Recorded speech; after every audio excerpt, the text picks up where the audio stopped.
the Explicitly Pro-Life podcast. Joining me live in person today is someone you probably recognize, Pam Stenzel. Pam Stenzel has been, I think, a figurehead in the pro-life movement for decades now. And she serves as a senior regional clinic director for community pregnancy clinics here in Florida. And they are one of the top, if not the top, pregnancy resource center network in the country. And so I'm so excited to talk to her today. She's also this powerhouse speaker about sexual health and integrity, speaks to pre-COVID over 300,000 young people every year. Yeah. So, and I started that whole deal because I was running a pregnancy center in Minneapolis back in the day, and I was young, of course, right you're out in of college. Southwest Florida, which is where everybody from Minnesota, Wisconsin, Michigan, and Chicago lives. Right. When we get old, we all migrate south. Right. I love it down here. There's Culver's. It's like the Midwest. Now, if I go on the east side of Florida, it's like New York. New Jersey. Right. We all decided this is the better side to be on. So, but I was running the pregnancy clinic there, and I would hear every day, like literally from these young women, nobody told me. I had no idea. So I started going, why are these young girls making decisions about sex with absolutely zero information? It's unfair. I mean, and so when you complain long enough about who's not giving information, usually God just puts his finger on you. It says, well, then you do it.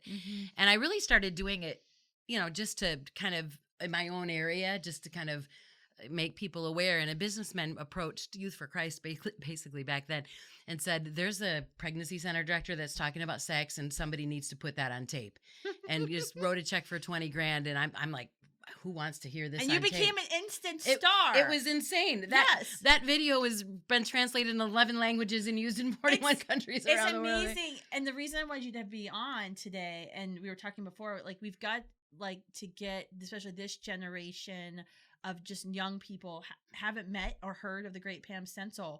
But I remember when I started in the pregnancy center in Steubenville, Ohio, the first 2 weeks of my training was watch every video ever made about abortion. So the Silent Scream, Father Frank Pavone, and a ton of Pam Stenzel videos. And so so when I first met you the first time, I was like, oh my gosh, it's the Pam Stenzel from the VHS tape. So that that was huge for the whole pro-life movement. Yeah, well, and it kind of was an understanding that we have to back up, right? We kind of understand we don't want these girls to have abortions. We don't, but we didn't back up far enough and talk about the importance of sexual integrity, talk about the fact that the decisions they're making is what's, and for the most part is what's leading to these types of decisions. And I think, and partly in our own work with pregnancy centers, we'd do a pregnancy test. The test was negative, right? Which happens 50% of the time, or maybe a little less, but typically. And then we just let them walk out the door. No discussion. And it's like, at what point do we sit down and unpack with our clients, what's going on? And then of course with students, for me, it's like, and I've said this for years, you can say you're pro-life. No, we don't want it.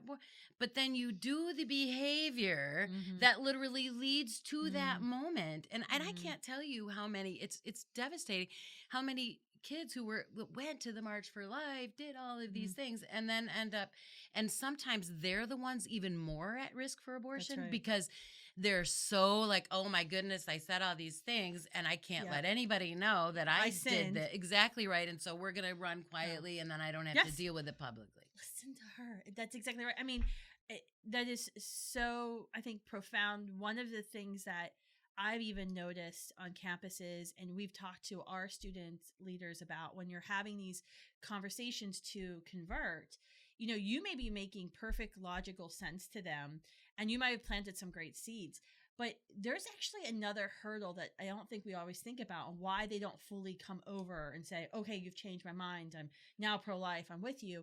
And it's because at some point, then they have to realize there's a behavior that's happening in their own personal life. And so, I mean, that is why I think you don't see the instantaneous conversions, even if you've made perfect sense and you've got them tracking on, the violence of abortion, the development of the child, the injustice that abortion, commits upon women.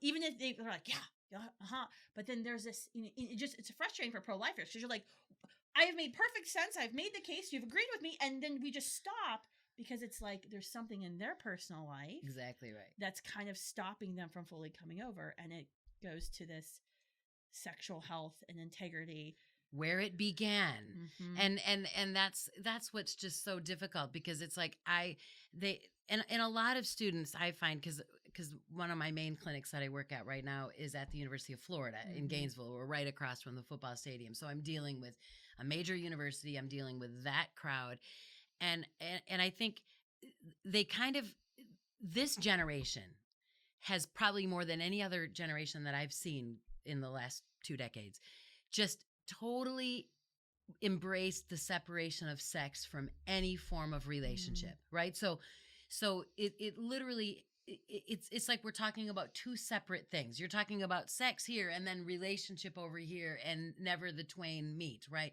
So they understand that this, in their mind, it's like, well, this is how we behave, and this is what I'm supposed to be okay with, because that's what the culture tells me I should be okay with.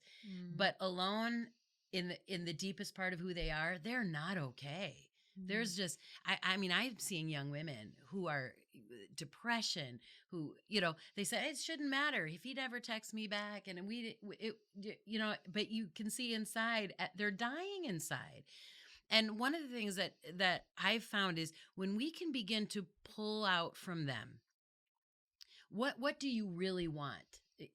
Goals in life, because the feminist culture, everything is told them, you know what, you need a career, and family and children is irrelevant. Deep inside they go, no, maybe not till I'm 40, which they have no concept that's you don't wait till you're 40. Then I'll have children, but I got to do all of these things first, right? But somewhere inside they want children, they want family, and they do want marriage, or something that sounds like marriage, even if they won't call it that. When you ask them about relationships, they say, well, right now it doesn't matter. Sex is just sex, and I'm with whoever I am, and it doesn't matter. But someday, this distant future, I want to have someone in my life who I can expect to be faithful to me.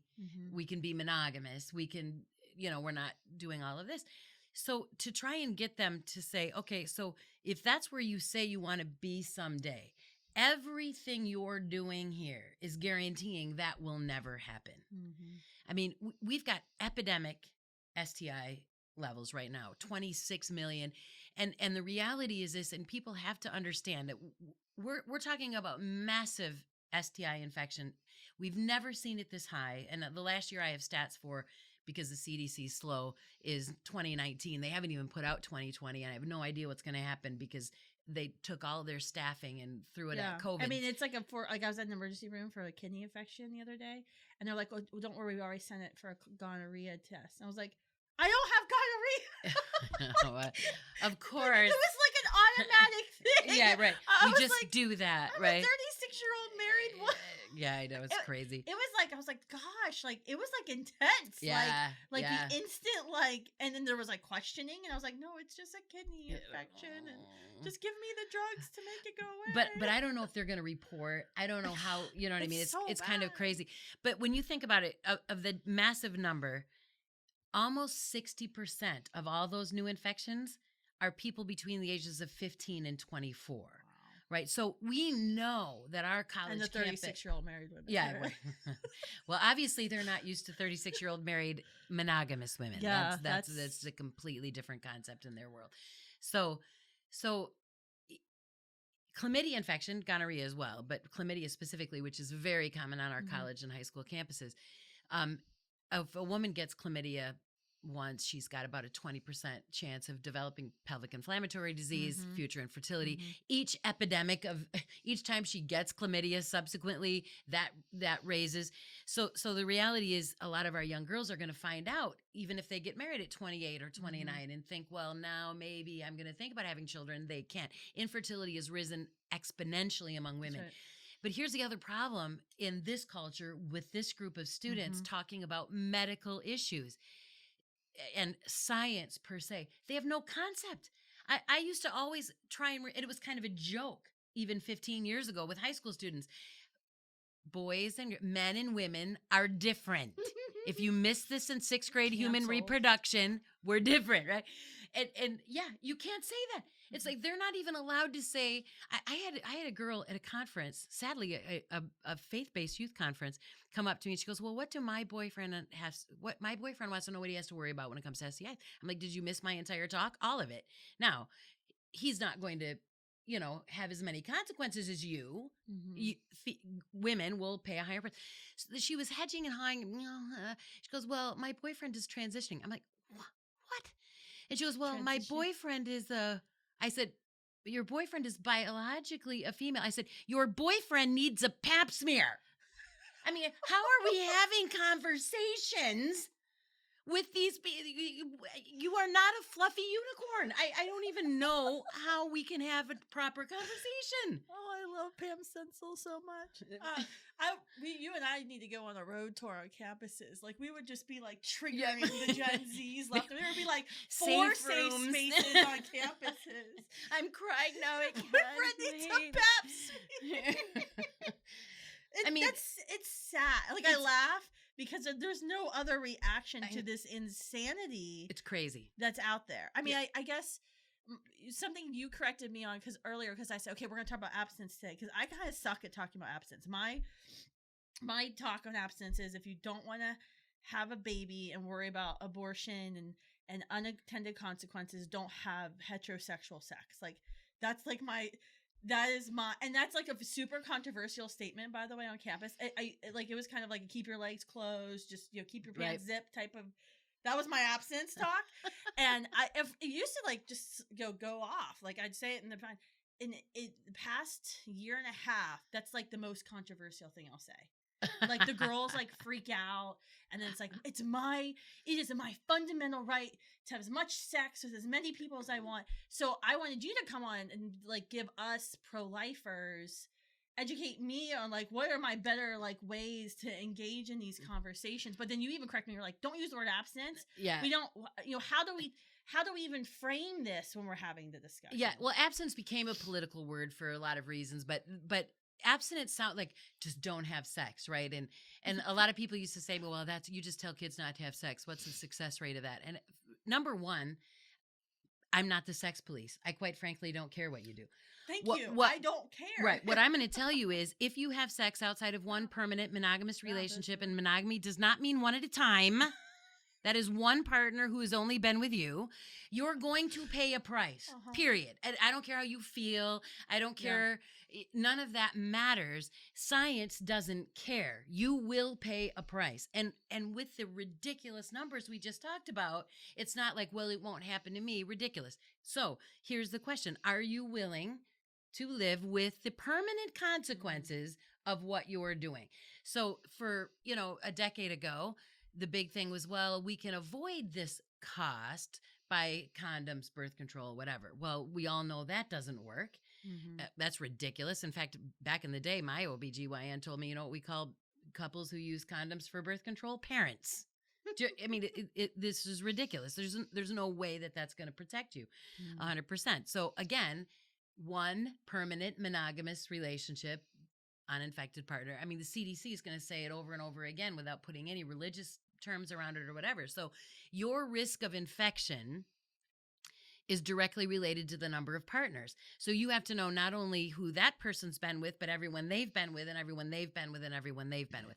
So that's not going on, right? So you can, there's no argument about that being true. So now what they want to deal with is subjective feelings, but I feel like this and I feel like that.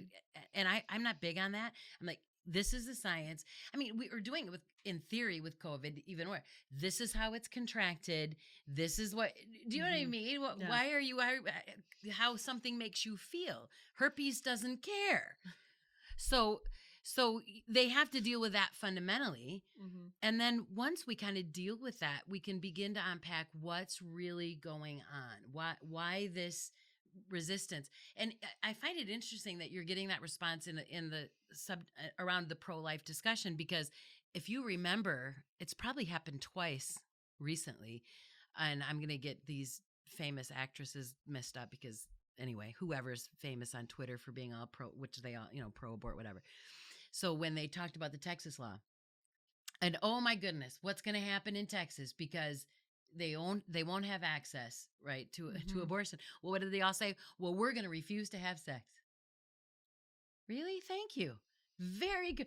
That was the Alyssa Milano. Yeah, I know. yeah. I know, because everybody in the pro-life movement was like, thank you. Ta-da! That is literally what we've been saying all along. You've had that power, Miss Milano, all the time here. Now you're going to tell you have control over your body. You can say yes and you can say no, and you're not an animal. You are not at the mercy of your hormones.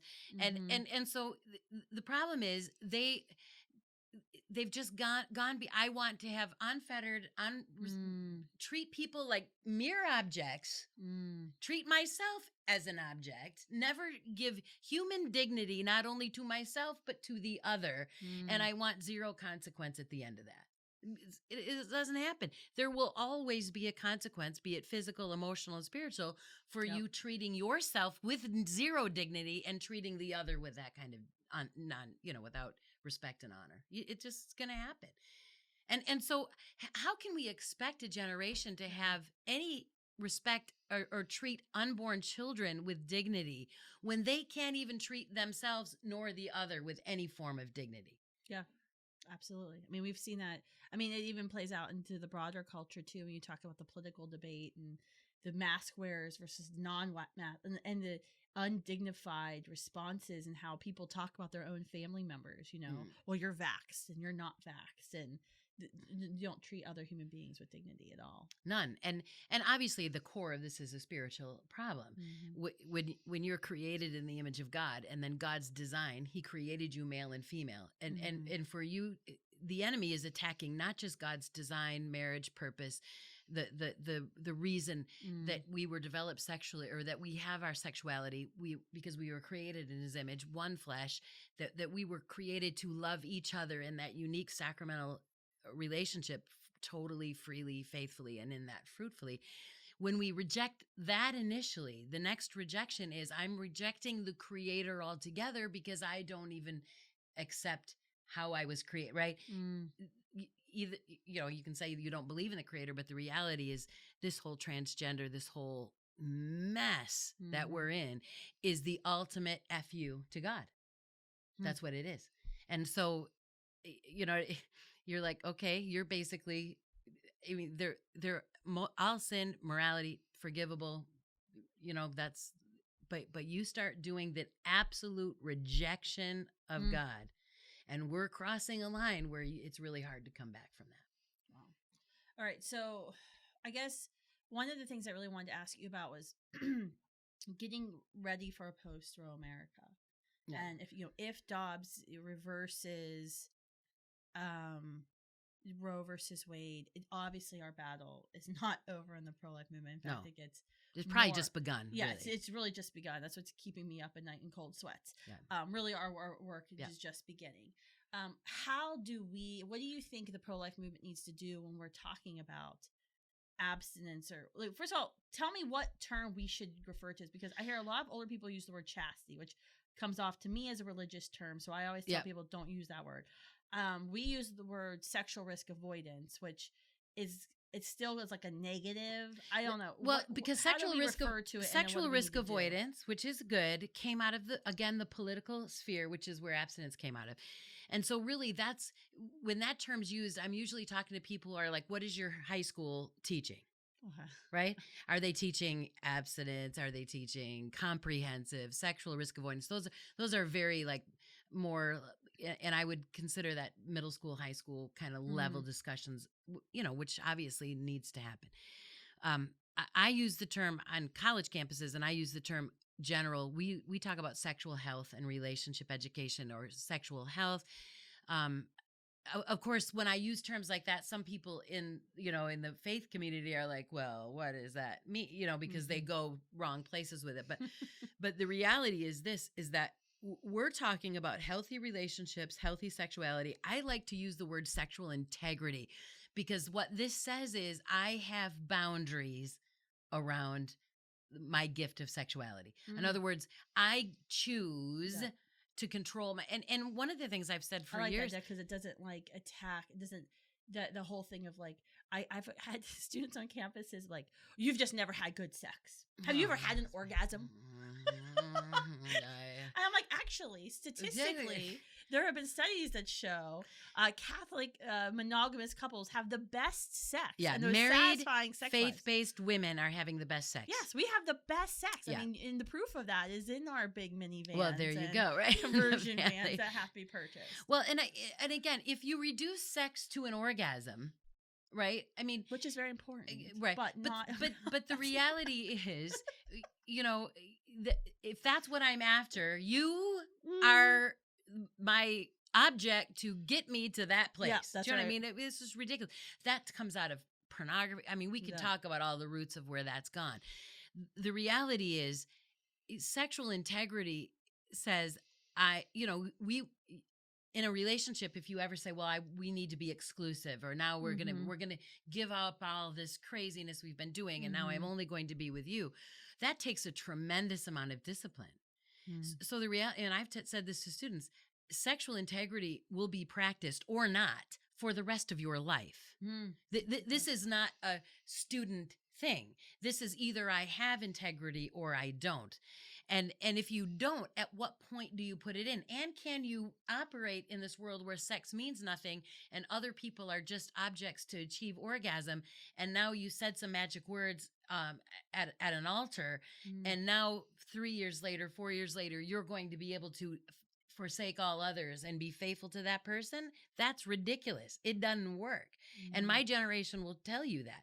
I mean, 80% of married men my age, and this would have been a study done 10 years ago, so we're talking even 40s, 80% of married men admitted to having sex with someone other than their spouse during their marriage. And close 80%? to, yes, and close to 70% of my generation of women admitted to the same thing. So the reality is, infidelity is common, and you have one of two ways to deal with that. You can either say infidelity is a natural part of marriage, figure out how to have it not wreck your marriage, or you can back up and say that the choices you made and the way you handled your integrity sexually prior to making that commitment is deeply affecting how you keep that commitment later. And but my generation did not want to go back there. We wanted to believe that we could just have sex and it was no big deal. And then we would say magic words and we would make these big promises and we would be able to keep them indefinitely. It did not work.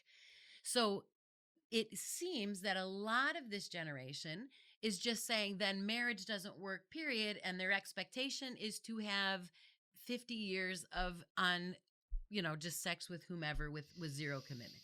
And we know that at the end of the day, they can say whatever they want. At the end of the day, there's pain there, and relationships don't last. And so, that's why I tell students all the time, you have to think about your end game now, because you don't live this kind of lifestyle with all of its consequences physically and relationally, emotionally, and then think that you're going to fix all that and make that all different at 28 or 29 or 30 and then ride into the sunset and have something different. It's not going to happen. That's right. So what do we as pro-lifers need to be thinking about in a potential post-Roe world? Because this, it's only going to get more intense. Yeah. We're going to have post-abortive women and men coming out of everywhere who have kind of suppressed that icky feeling they got and, thought that the Supreme Court's allowing abortion made it somewhat okay. And then you have it, the law is a teacher for some people. So if they get their morality from legality, so we have that whole problem we have to address. We have an entire, 80% of people that we door knock in communities surrounding pregnancy centers through our Abortion-Free Cities campaign do not know the pregnancy centers exist. So we have that problem. But then we have this, sexual health, I always said abstinence, sexual health or integrity. Because, when abortion is not available to you, I mean, we could have the Melissa Milanos who go on sex strikes forever, which is great. Great. Please, everyone go on a sex strike. That would be great. That would be awesome. You have like, I'm actually going to do an interview with someone. I really want to find out what the vasectomy rates. I was reading some articles saying the vasectomy rates in Texas, for example, have gone like off the charts. People calling in. So you're going to actually see a lot of women and men opting in for these not healthy sterilization procedures in their teen years before they've even thought about what their end game is.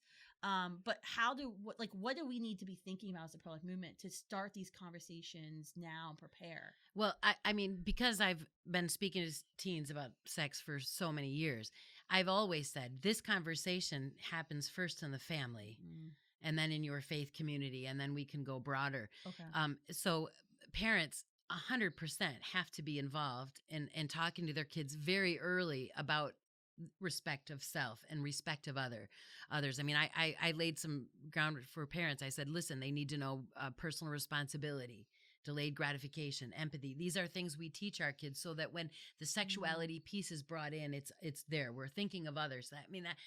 That's having one daughter and two boys with my sons, because the consequence to women is so high, and for our sons, it doesn't appear to be as high. Just again, I'm assuming everyone knows there's a difference biologically. But for my boys, it was like I needed them as young men to understand their actions affect the other, and it matters. Oh my God, I feel how like I they have that treat conversation like 5 times women matter. Exactly. But your actions have consequences for other people. Right. But see, that's the context in which we've taught these amazing values to our children when they're little. The discussion around sexuality is no different. So it has to be happening there. What I really see in post-row, what I'm seeing is, because I work in the pregnancy clinic movement, we are abortion pill reversal clinics. We're dealing with that. What I'm seeing on the college campus, the abortion movement, the pro-abort, their whole move, every effort that they're doing right now is putting into chemical abortion.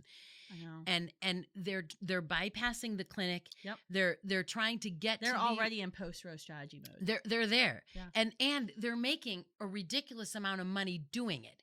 See, understand how that. are they making money? Because I've done probably like 4 or 5 shows. I mean, we can just rename Explicitly Pro-Life to the Chemical Abortion Show, because I feel like I keep like ringing the alarm this is bells. it. But how are they making the money? So understand. Like, how's Planned Parenthood making money if the campus health center is now the one distributing? Well, it doesn't. Whoever's distributing it is making the money. So Planned Parenthood's going to have to get in the game, because now they have been competing with these other places, but now they're going to be competing even more. But that's probably why they get $650 million from us. And that's why they're now like the second largest distributor of transgender hormones. Well, they've already started. They're doing their, that. Other cash avenues. But just from an abortion perspective, the chemical abortion averages between $400 and $600, which is similar to what a surgical would cost. The difference is, if they're not going to do an ultrasound, they're not going to actually have a physician see it. They're going to let some nurse or some place send that to this girl. They never have to physically see her. It's straight cash. Exactly right. Whereas when you do a surgical abortion, you have to have a sonographer. You've got to see her. You've got to pay for the disposal of the child. All of that.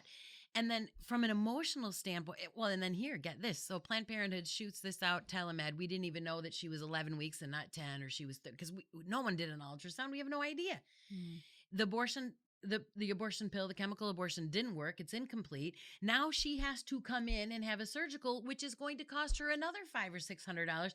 So the same client, the same patient, I've just doubled my money by an ineffective procedure with a pill, and now I have to. And 15% of them they end up in a surgical abortion. And the later you are in gestation, the greater chances that you're going to end up having to have that surgical procedure. So when I'm not doing an ultrasound, I mean, I don't know if most of you maybe don't work with young women who you have to ask when was the first day of their last period. They're clueless. I know. I was asked the same thing for my kidney test. I was like, I think at the March for Life. When was the March? Like, I was like trying to think of. It's like, when did I have to run to CVS?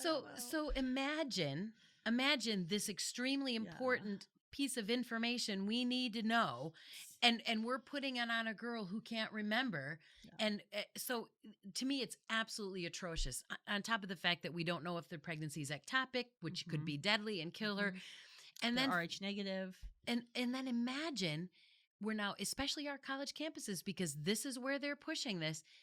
She tells no one, she gets her little drug, she's all by herself, and we have caught it in her mind, do it yourself abortion. Do you understand that with a surgical abortion, even though we know you paid them, you walked in, you made all those decisions, didn't actually do you it. didn't do it. Yeah. This you're doing. You did every little bit of it. And the emotional trauma at the back end of that is going to be we're already seeing it. Yeah, it's going to be compounded. I was talking with Lisa Rowe from Support After Abortion today, and she said, she goes into that bathroom every morning to brush her teeth. Like, so she returns to the scene of the abortion every day, multiple times a day. Yeah. And so the trauma is just unbelievable. Yeah.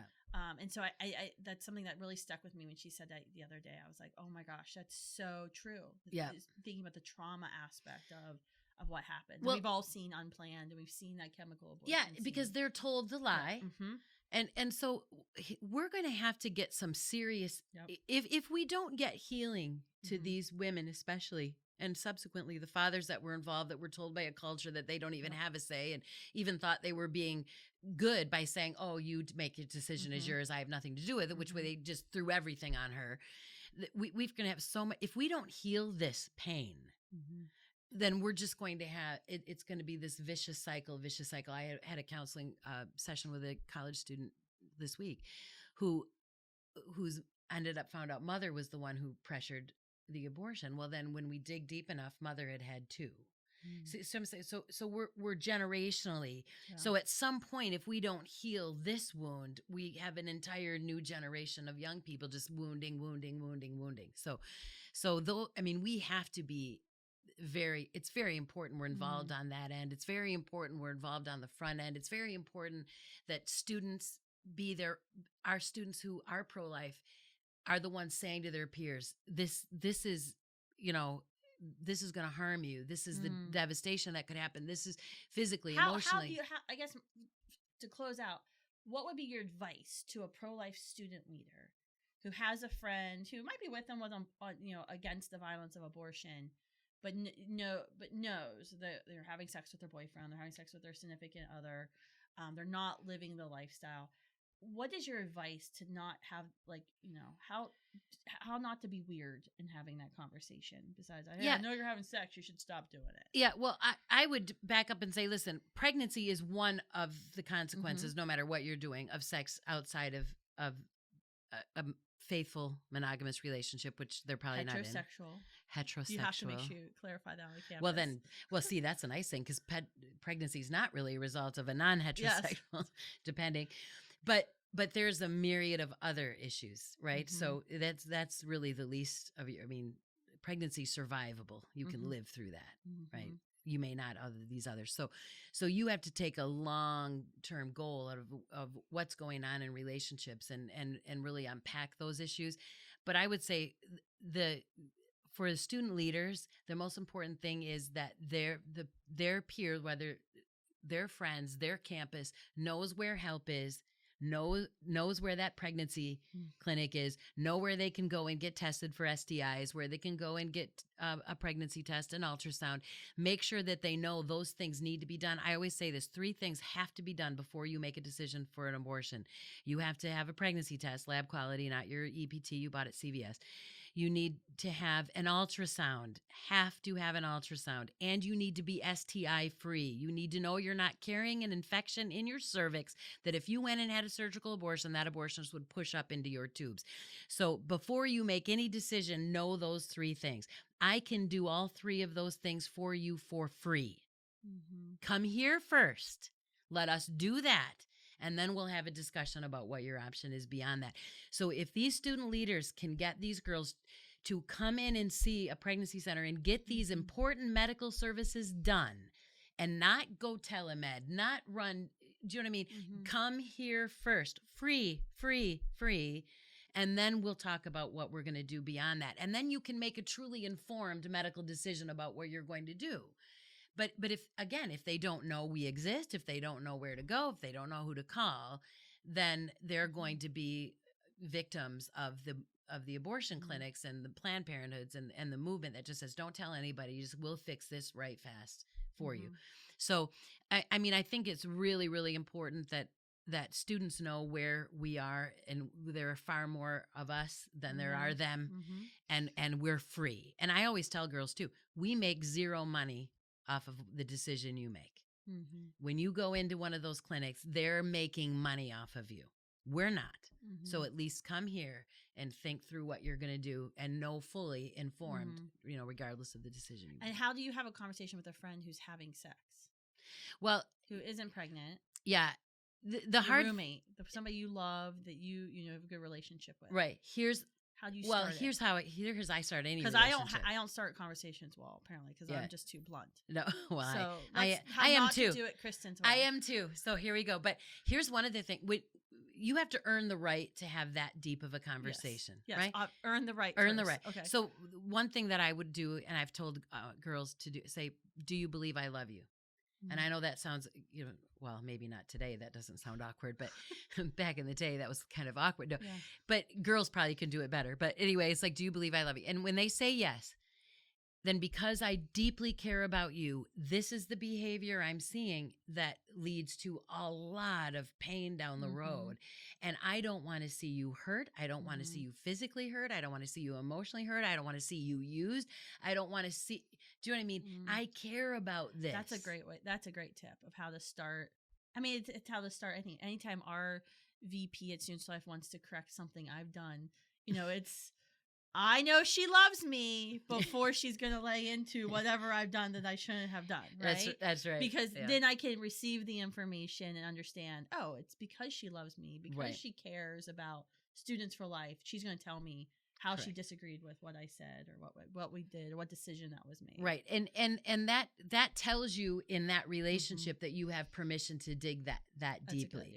Like I can come in and talk to an entire school and I don't have to ask all of them if they believe I love them. It doesn't matter. I'm going to give it to them. But if we're talking about friends, just talking, you know what I mean? Then I think you have to, and then if they say no, guess what? You need to do a little more work on the loving part. Until then, you have permission to step in. I think that's a really great tip and great way to end it. First establishing, it's the John Maxwell, people don't care how much you know until they know how much you care. There you go. So Pam, thank you for coming on today. Hey, it was so good. It was so good to have a conversation with you and hopefully introduce you and what you're doing at community pregnancy clinics in Florida to our audience, explicitly pro-life. If you've never heard of Pam Stenzel and you're like, I want more, go to YouTube. I'm sure you'll see all of her speeches and presentations at high schools and college campuses. You might even be able to dig up. Maybe someone took some of those old VHS tapes. Oh, they might be. YouTube. If I'm a lot younger and thinner, it's old. That's like the worst part. Like somebody will publish something, and one of the worst parts of leading Students for Life, and it's like, and I'm like, dang it. First of all, no one told me that haircut was a bad idea. What was I thinking? That was 30 pounds ago. Exactly. That is like, I don't know how famous Hollywood people who have big movies and I don't know how they do it because that would really no most of us don't look at all of that, so I don't know what you're gonna find when you look at just whatever. But Google Pam, look up her videos on YouTube. I think you'll be amazed and you will love her even more than you love her after you listen to this podcast. So thanks for tuning in. Make sure you share this podcast and subscribe, and we'll be back next week. Thanks, guys.